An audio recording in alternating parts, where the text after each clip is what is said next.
Hello everyone.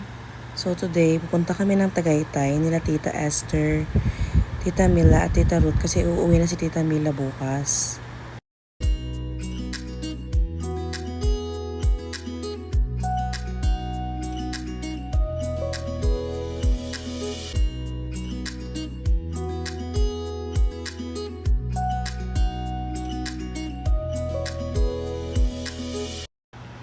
Minto nga ako saglit dito sa daanan papuntang Tagaytay kasi nga may nagbibenta ng kasoy at mais. At bumili nga ako niyan, 3 for 100 to. Kumuha din ako ng kasoy nuts na to, 100 pesos at latundan na saging, 70 pesos yan lahat. Ayan, sarap na nga po si Mama sa kanyang kinakain. Tingnan natin ang mga tita. Ayan, oh. Wow! Kain tayo ng kasoy. Ayan, kain. Thank you sa maestro. Thank you sa maestro. Kain. Kain tayo. Andito na nga tayo sa unang stop natin sa People's Park dahil bibili daw ang mga tita ng pasalubong para iuwi sa Cagayan de Oro. Nakaabot nakarating na kami. Ayan ang mga tita. Si Tita Mila na igipangita. May katam. Ayan na, mag-umpisa na po tayo sa kanilang pagsha-shopping. Shopping day!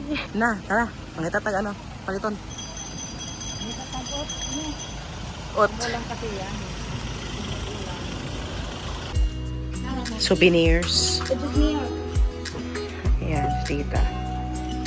May taga kanyang pasalubong. Joke lang. Para makatawa. Ito yung mga souvenir na gustong-gusto namin ng bata pa kami. Yung mga t-shirt to for 150. Tingin pa nga sila. Ay, pakita mo na. Mahawak kay Tita Mila, be. Ipahawit kay Tita Mila. Mila, hawiri sa mga Mil.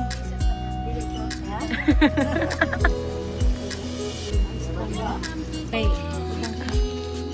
di ko kayo makakunada na kay narapakisimbahan ko sir. Sa kita, otro. Welcome to Tagaytay. May oats dito. Ay, namimili sila ng t-shirt. O sa color na ganahan mo? Uy, sa para sa sumbalan niya. Orange para sa Zumba. Kaso, lahi man to. Ano? 200 yun lang. 200.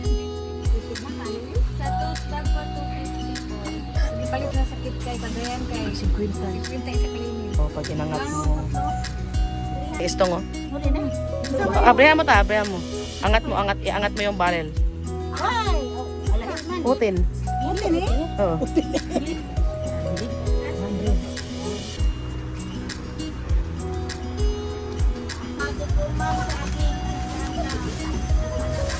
Eh, si Mama naghahanap ng papaya. Yan daw, Ma. 50 po ang kilo.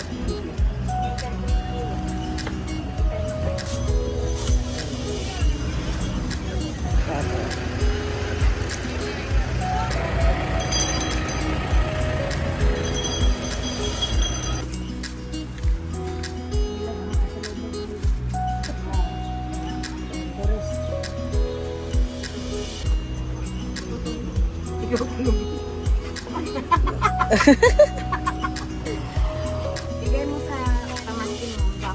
Pangkin, guwapo ba yun? Gwapo sa guys papa niya. Ay! Bibin. Okay. Sa bibin, ito mas gwapo dito sa papa Na. niya. Wala ka Okay na? Thank you.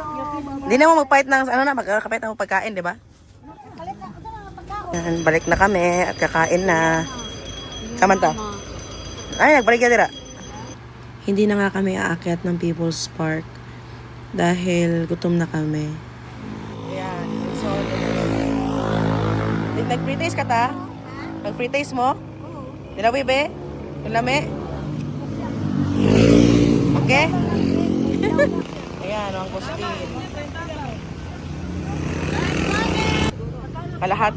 Kalahating kilo lang. Ika ba sa Davao?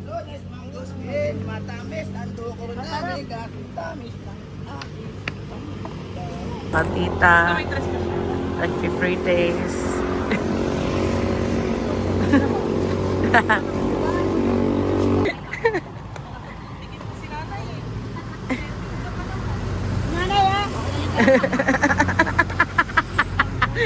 Nasuko.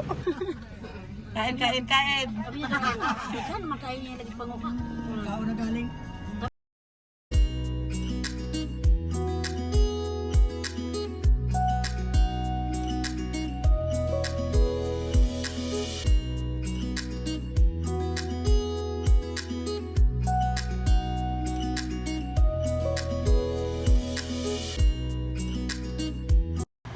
Dito ko nga ulit sila dinala sa may Bag of Paints Charito branch kasi gustong gusto ko talaga yung ambience at yung view dito ng Taal Lake. Si Tita Esther nakailang balik-balik na yan dito. Dahil nga weekday kami pumunta, hindi ganun karami yung tao at as usual, yung aking request ay yung upuan nila sa alfresco area kasi kitang-kita mo nga yung Taal at ito nga pala yung menu nila, paki-post na lang. Malaki din naman yung servings nila dito. Pero ayun nga, medyo pricey talaga siya. Pero I think worth it naman, lalo na dahil sa view nila dito. Ayan, dito nga kami uupo.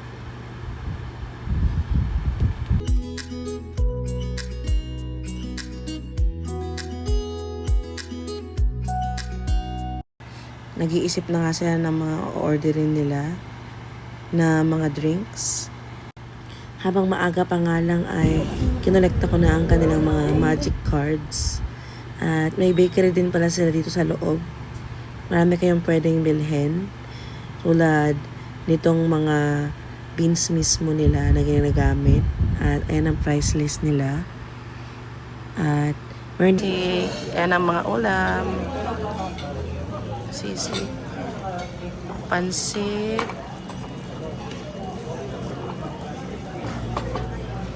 at yung pinaka main na order talaga namin ay ang kanilang bulalo. Okay po, bulalo sinigang. Kahiwalay ang shrimp.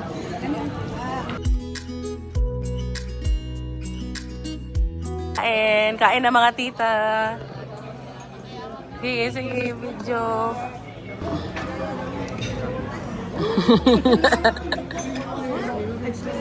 Nananahimik na po ang lahat dahil sila ay mga busog na. Dandahan ng tumitingin sa gilid-gilid.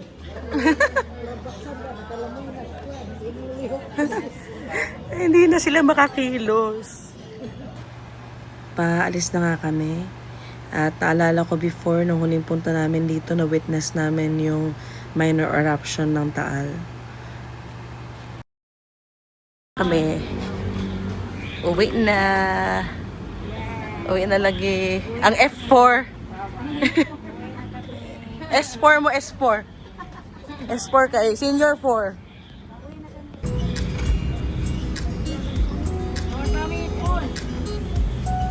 Okay, pauwi na kami.